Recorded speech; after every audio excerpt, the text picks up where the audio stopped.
सहनाववतु सहनौ भुनक्तु सह वीर्यं करवावहै तेजस्विनावधीतमस्तु मा विद्विषावहै। ओम शांति शांति शांति। उपनिषद सार, जिसमें हम कठोपनिषद का स्वाध्याय कर रहे हैं, और कठोपनिषद जो अत्यंत हमारे लिए महत्वपूर्ण है, जीवन और जगत की समझ हमारे अंदर उत्पन्न हो, ऐसे भाव से ओतप्रोत होकर के हम इस का स्वाध्याय कर रहे हैं, जो अत्यंत ही कल्याणकारी है, अत्यंत ही हमारे लिए महनीय ज्ञान है। आचार्य नचिकेता को बार बार इस ब्रह्म विद्या का उपदेश कर रहे हैं, इसकी महिमा समझा रहे हैं, और इस तृतीय वल्ली में जो बहुत ही महत्वपूर्ण उपदेश दिया है कि वास्तव में हमारा जो शरीर है यह रथ के रूप में है, और आत्मा आदि का परस्पर क्या संबंध है, इंद्रियों का क्या संबंध है, विषय, और फिर कैसा सारथी जो अपने रथ को, रथी को ठीक मार्ग पर ले जाता है, और उसके जो इंद्रिय रूपी अश्व हैं, वे इंद्रिय रूपी अश्व जब लगाम अर्थात मन पर अपने आप को समर्पित कर देते हैं, अपनी इंद्रियों को हम नियंत्रण करने वाले बने, इंद्रियों का नियंत्रण करके इस जीवन और जगत का उद्धार करें, दिव्य जीवन जिएं, और इसके बाद फिर और उत्साह भरने के लिए अलग अलग प्रकार से यहाँ उपदेश किया। ऐसा सर्वेषु भूतेषु गुणात्माना प्रकाशते दृश्यते त्वग्र्या बुद्धिया सूक्ष्म्या सूक्ष्मदर्श भी यच्छेद वांग मनसी प्राजस्तदच्छ जाने आत्मनि जानम आत्मनि महति नियच्छेद शांतम आत्मनि। फिर कहा कि उत्तिष्ठत जाग्रत प्राप्य वरान्य बोधत क्षुरस्य धारा निशिता दुरत्यया दुर्गम पथस्तत् कवयो बदंती, कि हम आलस्य प्रमाद को छोड़ करके, अज्ञानता को त्याग करके, सावधान होकर के एकमात्र जो ब्रह्म की प्राप्ति का लक्ष्य है उसको पूरा करने के लिए अपने आप को समर्पित करें, और श्रेष्ठ ज्ञानियों के पास जाकर के उनसे ब्रह्म जानने के उपायों को निबोधत जानना और समझना, क्योंकि मार्ग बड़ा कठिन है। परमात्मा के विषय में भी ईश्वर का स्वरूप बतलाते हुए कहा कि अशब्दम अस्पर्शम अरूपम अव्ययम तथा रसम नित्यम अगंधम वच्च यत् अनाद्यंतम महता परम ध्रुवम निश्चायतम मृत्यु मुखात् प्रमुच्यते। और नाचकेत जो नाचकेतम उपाख्यानम मृत्यु प्रोक्तम सनातनम उक्ता श्रुत्वा च मेधावी ब्रह्मलोक के महीते। पूरे इस उपनिषद का एक महात्म्य क्या है वह समझाया, बताया, और इसी के साथ यह तृतीय वल्ली समाप्त हो जाती है। आज हम चतुर्थ वल्ली का स्वाध्याय शुरू करेंगे। आरंभ में थोड़ी सी बात अवश्य समझ लेनी चाहिए, इसलिए हमने पीछे थोड़ी चर्चा की है।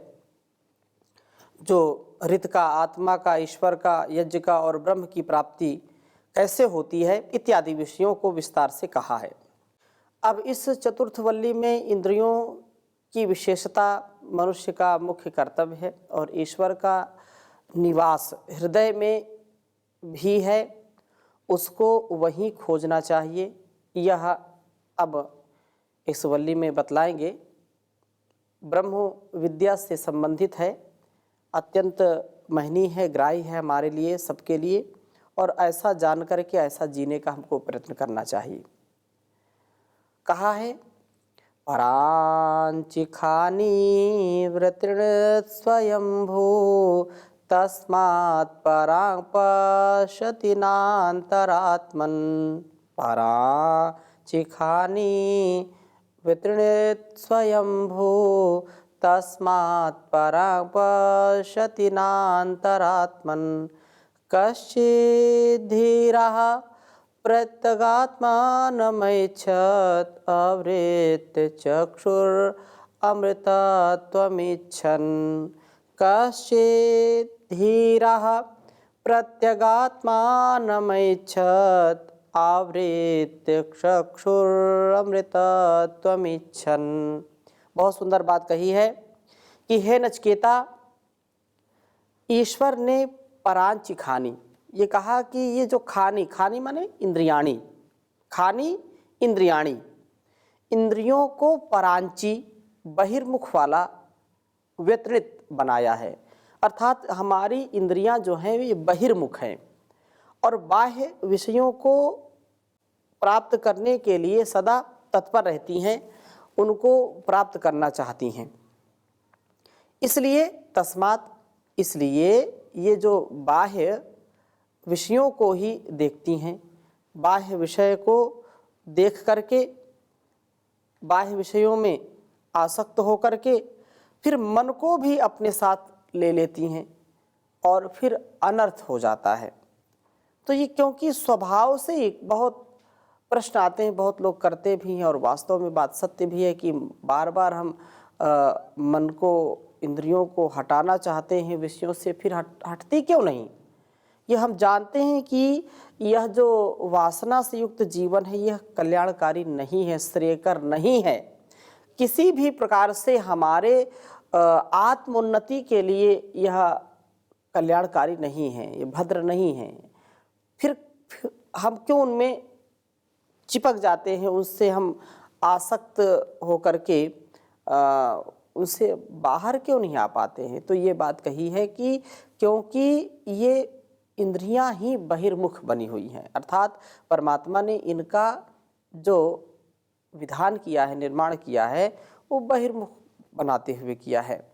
इसलिए ये बाह्य विषयों को ही देखती हैं, उन्हें ही ग्रहण करती हैं। कश्चित धीरः, कोई धीर पुरुष जिसके पूर्व जन्म के शुभ कर्म हैं, जो संसार से छूटना चाहता है, विषय भोगों में जिसको किंचित भी रुचि नहीं है, इन विषयों को दुख का आगार समझना है, वही इन बाह्य मुख वाली जो इंद्रियां हैं उनको आभ्यंतर मुख वाली करता है। कश्चित धीरा प्रत्यगात्मानमैच्छत्, जो धीर गंभीर विद्वान होते हैं वो जानते हैं कि ये बहिर्मुख हैं, बाहर की ओर ही इनका जो है बाह्य मुख वाली हैं और बाहर के ही भोगों के लिए, बाहर के लिए जो क्षणिक सुख हैं उन्हीं के लिए हमको एक प्रकार से पराधीन कर लेती हैं, अपने वश में कर लेती हैं। लेकिन जो धीर गंभीर विद्वान होते हैं वो इनके वश में आते नहीं, अपितु इनको अंतर्मुखी बना लेते हैं। बहिर्मुखी जो होंगे वो अपने इस भोग वासना से बच नहीं सकते, इस जाल से बच नहीं सकते और वो फिर अपने आप को इस झूठी जो शान है उस झूठी शान में या झूठे सुख में, क्षणिक सुख में अपने अनमोल इस जीवन को बिल्कुल निरर्थक बना देते हैं, बिल्कुल व्यक्ति का व्यक्तित्व पतित कर देते हैं। तो कहा कि तब वे उस परमात्मा को प्राप्त करने में सहयोगी होती है, क्योंकि हमारी इंद्रियां हमारे व्यवहार के लिए, हमारे अस्तित्व के लिए अत्यंत आवश्यक हैं। जब इनको भोग से हटा करके योग में लगा देते हैं तो योग से ही हमको समाधि की प्राप्ति होती है। यम नियम आसन प्राणायाम प्रत्याहार धारणा ध्यान समाधि। तो जो समाधि की प्राप्ति है वह कब होगी? जब हमारी चित्त वृत्तियों का निरोध हो जाता है। योगस् चित्त वृत्ति निरोधः तदा दृष्टुः स्वरूपे अवस्थानम। तो तदा दृष्टुः स्वरूपे अवस्थानम, और जब हम अपने स्वरूप में अवस्थित हो जाते हैं तो कहा योगा समाधि, समाधि व समाधानम। यह समाधि की जो प्राप्ति है यही सारे व्यवधानों को, सारी समस्याओं का यह समाधान है। इसलिए हम व्यवधान से बचें और विषयासक्ति से बचें, क्योंकि इससे हमारा बहुत ही हानि का जो भाग है वो ज़्यादा हमको प्राप्त होता है। हम उन्नति कम, अवनति ज़्यादा प्राप्त करते हैं। तो इसलिए कहा कि यह मानव को पथभ्रष्ट करती रहती हैं। इनका दास एक प्रकार से अंधे के समान हो जाता है, जो इंद्रियों का दास बन जाता है, इंद्रियों की जो गुलामी करता है। वह दास सदा अपने भावों से, अपने विचारों से जो दिव्य होने चाहिए उनसे वह पतित हो जाएगा। उनसे वह जब नीचे आ जाएगा, आत्मानुकूल आचरण नहीं करेगा, तो फिर ग्लानि में जिएगा, दुख में जिएगा, कष्ट उसको होगा। हर पल प्रतिपल उसका जो मन का अवसाद है, जो मन मस्तिष्क में उलझन है, वो प्रभु की भक्ति में बहुत बड़ी बाधक है। प्रभु की भक्ति के इस बाधक तत्व को हमको हटाना चाहिए, और जो ऐसा इसको हटा देता है वह इसका स्वामी बन जाता है। इंद्रियों का वो स्वामी बनता है, इंद्रियों का दास नहीं बनता है। और नहीं तो जैसे अंधे को कुछ नहीं दिखता, दिन में भी सूर्य को नहीं देख पाता, इसी प्रकार से कामांध व्यक्ति भी धर्म अधर्म पाप पुण्य कुछ भी नहीं पहचान पाता है। वह बिल्कुल अंधकार में जीवन जीता है। इसलिए वह संसार में दुख भोगता रहता है और सर्वत्र पराजित होता है। जिसने अपनी इंद्रियों को नहीं जीता, जिसने अपने मन को नहीं जीता, वह संसार में किसी को जीत नहीं सकता है। देखने में भले ही कुछ लोगों को लगे कि इसने बहुत धन धान्य कमा लिया है, बहुत ज़्यादा यश कीर्ति इसकी है, बलशाली है, बुद्धिमान है, ठीक है, लेकिन वास्तव में जो सच्चा सुख है जीवन का, और जो दिव्यता भव्यता होनी चाहिए जिससे आत्म कल्याण और राष्ट्र कल्याण निहित हो, वो ऐसा कोई बड़ा कार्य नहीं कर सकता है। करेगा तो संकीर्ण विचारधारा से करेगा, जिसका परिणाम ज़्यादा दिन तक कल्याणकारी नहीं होता है। कुछ दिन तक हो सकता है क्षणिक उसको लगे, दूसरों को लगे बहुत अच्छा किया है, लेकिन उसकी जो समझ है, उसकी जो परिपक्वता है, वह इतनी परिपक्व नहीं होती है, इतना उसका सामर्थ्य नहीं होता कि वह ऋषियों जैसी, वह महापुरुषों जैसी दृष्टि रख सके। क्योंकि वह जो कामुकता में है, जो इंद्रियों की लोलुपता में है, वह निर्णय भी ठीक ठीक नहीं कर पाता है। और निर्णय जब ठीक नहीं करेगा तो कालांतर में जो निर्णय उसने किया है वह उसको हानि पहुंचाएगा, दूसरों को हानि पहुंचाएगा, और फिर उसको परिवर्तित करना पड़ता है। इसलिए जो है संसार में दुख न भोगें, संसार में हम विजयी हों, उसके लिए सबसे पहले अपने आप के ऊपर विजयी होना पड़ेगा। अपनी इंद्रियों पर विजय हमको प्राप्त करनी पड़ेगी। अपनी इंद्रियों का दास नहीं बनना, मन का स्वामी बनना पड़ेगा, मन का दास नहीं बनना। अगर मन का दास बनेंगे तो हमेशा उदास रहेंगे। उदास नहीं रहना, हताश नहीं होना, निराश नहीं होना, उत्साह से अपने जीवन को जीना है। तो ये बहुत सुंदर बात कही यहाँ पर। और अगली बात क्या कही है? पराचः कामान अनुयन्ति बालास्ते मृत्युर्यान्ति विततस्य पाशं। पराचः कामान अनुयन्ति बालास्ते मृत्युर्यान्ति विततस्य पाशम्। अथ धीरामृतत्वं विदित्वा ध्रुवं मधुर्वेष्विह न प्रार्थयन्ते। अथ धीरा अमृतत्वं विदित्वा ध्रुवं मधुर्वेष्विह न प्रार्थयन्ते। कहा कि पराचः कामान अनुयन्ति बालास्ते मृत्युर्यान्ति विततस्य पाशम्। अथाधीरा अमृतत्वं विदित्वा ध्रुवम अध्रुवेष्विह न प्रार्थयन्ते। कहने का आशय क्या है कि हे नचिकेता, जो अल्प बुद्धि रखते हैं, कर्तव्य अकर्तव्य से शून्य हैं, वे पराचह बाह्य विषयों को ही जो है मानते हैं, बाह्य विषयों की ही कामना करते हैं, क्योंकि उनको स्वयं भी यह पता नहीं है कि वास्तव में ग्राह्य क्या है, त्याज्य क्या है, क्या न्याय है, क्या अन्याय है, क्या धर्म है, क्या अधर्म है, क्या लाभ है, क्या हानि है, किस कार्य को, किस कर्म को करने से सफलता मिलेगी, किस में असफलता मिलेगी, और क्या हमारी मर्यादा है, क्या अमर्यादा है, क्या अनुशासन है।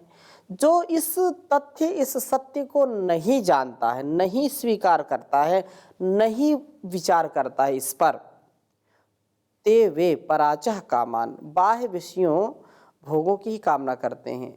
बाह्य विषय के भोग की कामना क्यों? क्योंकि वो क्षणिक है, और क्षणिक सुख आरंभ में तो बहुत अच्छा लगता है, लेकिन कालांतर में बड़ा दुखदायी होता है, बड़ा कष्टदायी होता है। तथापि ये जो बात कही है यहाँ पर कि अकर्तव्य, कर्तव्य अकर्तव्य से जो शून्य हैं, ते वे पराचह कामान, बाह्य विषयों या भोगों की ही कामना करते हैं, सुंदर रूप को, वैभव आदि को देख करके मोहित हो जाते हैं और इन्हीं में सारा जीवन बर्बाद कर देते हैं। आज का जो समाज है उसमें यही धन और संपत्ति, यश, कीर्ति, इसी के लिए जर जोरू जमीन लोग बोल देते हैं। तो यही आज का संघर्ष है। लोग आपस में, परिवारों में भी लड़ते झगड़ते हैं, समाज में भी तनातनी रहती है, झगड़ते हैं, और देश के भी यदि हम बात करें तो देश के भी कोने कोने में जो आसुरी शक्तियां होती हैं, जो आसुरी प्रवृत्ति है, वो तो न स्वयं चैन से रहेगी, न दूसरों को चैन से रहने देगी। तो ये वे अंत में वितता से मृत्युपाशम यान्ति, फैले हुए मृत्यु के बंधन को बार बार जन्म मरण रूप दुख को प्राप्त होते रहते हैं। जैसे कोई व्यक्ति जब काम, क्रोध, लोभ, मोह, ईर्ष्या, द्वेष, छल, कपट आदि दुर्गुणों से, दुर्व्यसनों से ग्रसित रहेगा, तो उसको बार बार फिर उसी वासना से युक्त होकर के जन्म लेना पड़ता है, निष्काम कर्म नहीं कर पाता है। जैसी जिसकी भावना रहेगी वैसे ही उसको जन्म मिलते हैं। तो मृत्यु के मुख में बार बार आती है, फिर जन्म होता है। जब प्राकृतिक पदार्थों में न ज्ञान है न आनंद है, क्षणिक मात्र सुख की अनुभूति से होती है, और परमात्मा में ज्ञान भी है और आनंद भी है, ये दोनों हैं।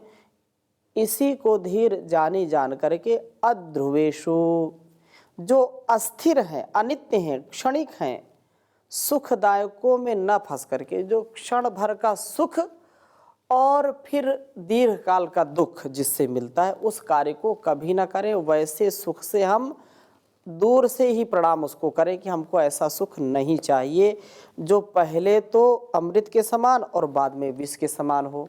सुख एक क्षण का और दुख पूरे जीवन भर का। तो ऐसा जो बुद्धिमान व्यक्ति होगा, जो विवेकवान होगा, विवेक वैराग्य से युक्त होगा, निष्ठा भक्ति से युक्त होगा, तो कम से कम ऐसे नए नए एक्सपेरिमेंट वाले जो कार्य हैं, जिनमें कि आ बैल मुझे मार, ये जो कहावतें हैं कि आ बैल मुझे मार, मतलब जानबूझ करके मुसीबत मोल लेना, इन चीज़ों से बचना चाहिए। जब हम जानते हैं कि एक क्षण का हम सुख लेंगे और दीर्घ काल तक हमको दुख मिलेगा, तो एक क्षण का दुख अच्छा है या दीर्घ काल का सुख अच्छा है।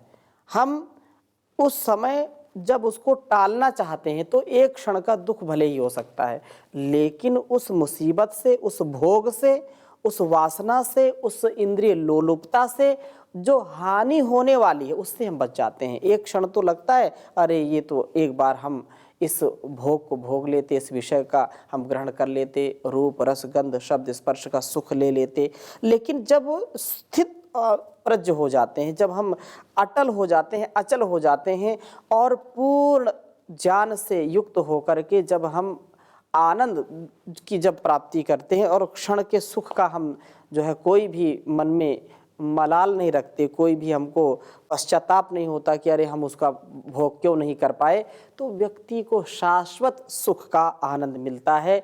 शाश्वत सुख उसको जो परमपिता परमेश्वर की ओर से मिलता है वह असीम है, अनंत है, वह अवर्णनीय है, उसका कोई वर्णन नहीं कर सकता है। इसलिए कहा कि और क्षणिक मात्र सुख की अनुभूति सी होती है जो अच्छी नहीं है। और परमात्मा में ज्ञान भी है और आनंद भी है, ये दोनों, इसी को धीर जानी जान करके अध्रुवेशु अस्थिर अनित्य क्षणिक जो सुखदायकों में न फंस करके ध्रुवम, जो स्थायी परमानंद की इच्छा करते हैं उनकी ही प्राप्ति में सर्वस्व निछावर करते रहते हैं और अंत में उसे ही पा लेते हैं, चाहे उसके लिए कई जन्म लेने पड़े वो घबराते नहीं, चाहे 100 बार जन्म लेना पड़े, 1000 बार जन्म लेना पड़े। लेकिन यह बात तो सत्य है कि भोगों को भोग भोग करके व्यक्ति कभी भी उन्नति नहीं प्राप्त करता है, बार बार जन्म मरण के चक्कर में पड़ता रहता है, फिर पश्चाताप करता है और फिर जो है लुट पिट करके फिर वापस उसी रास्ते में, उसी पथ में आगे बढ़ते हैं जहाँ पर कहा कि नान्या पंथा विद्यते अनाय, इससे कोई उपाय नहीं, दूसरा कोई दूसरा रास्ता ही नहीं है। तो जैसे दूसरे मंत्र में कहा ईशोपनिषद कुर्वन्निवेह कर्माणि जिजी विशेषतम समा एवं त्वयि नान्य थेतो अस्ति ना कर्म लिप्यते नरे, मतलब इससे बढ़ कर के या इससे जो ज्ञान का मार्ग है, जो भोग का मार्ग है, जो भी मार्ग है, यदि भोग के मार्ग में जाएंगे तो भी एक न एक दिन इस योग के मार्ग में आना पड़ेगा, क्योंकि कोई दूसरा रास्ता नहीं है। और एक मार्ग जो योग का वो तो है ही है, तो नान्यथा इतो अस्ति, और दूसरा कोई उपाय नहीं, कोई मार्ग नहीं है जिससे आप बच जाएं, कोई शॉर्टकट नहीं है। तो इसमें फंसना नहीं है, इससे बचना है, रसना की वासना से बचना है और परमानंद की इच्छा करते हुए उसकी ही प्राप्ति में सर्वस्व निछावर करते हैं और अंत में उसे पा ही लेते हैं, चाहे उसके लिए कई जन्म लेने पड़े। वो घबराते नहीं। क्यों घबराएं? क्योंकि यह शाश्वत प्रक्रिया है।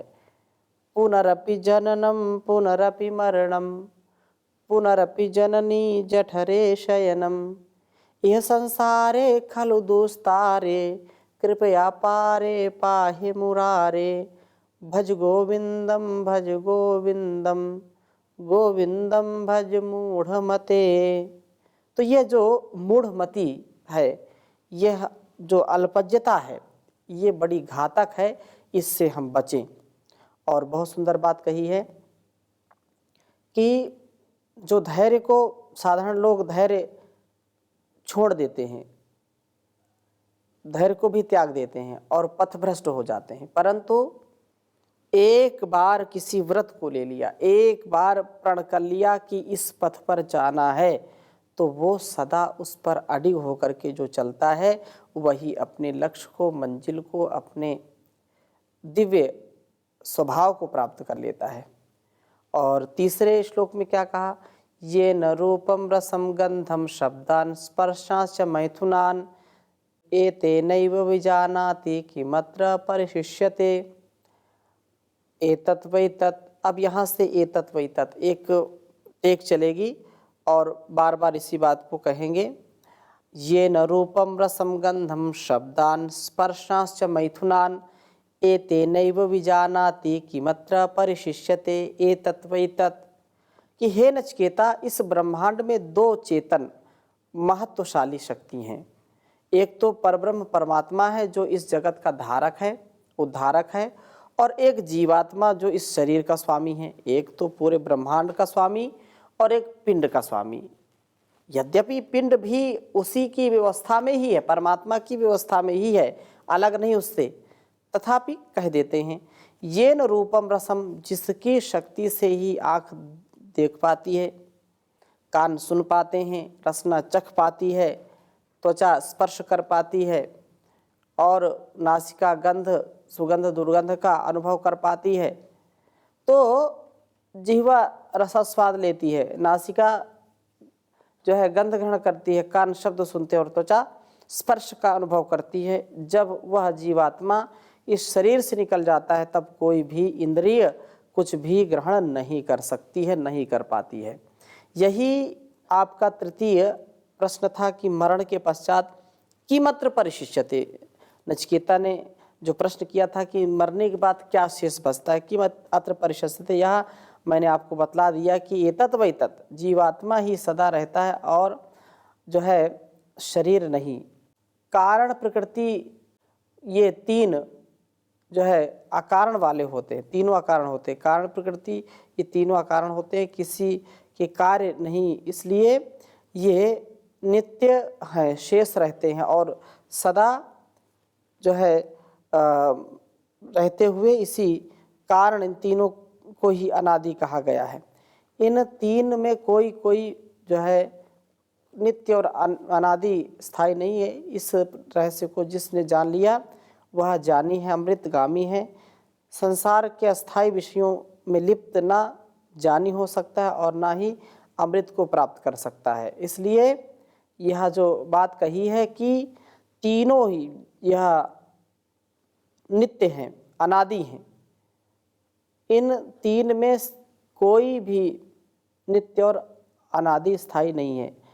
पुनः एक बार मैं इसको समझाने का प्रयास करता हूँ। जीवात्मा और परमात्मा और कारण प्रकृति ये तीनों अकारण हैं, किसी के कार्य नहीं, इसलिए नित्य हैं और शेष रहते हैं, सदा रहते हैं। इसी कारण इन तीनों को ही अनादि कहा जाता है। इन तीन से भिन्न कोई नित्य और अनादि स्थायी नहीं है। ईश्वर जीव प्रकृति के अलावा जो कुछ भी हमको, मूल प्रकृति, उसके अलावा जो कुछ भी है वह नित्य नहीं है, अनादि नहीं है। तो आगे हम और चर्चा करेंगे, अभी यहीं पर विराम देते हैं। ओम शांति शांति शांति।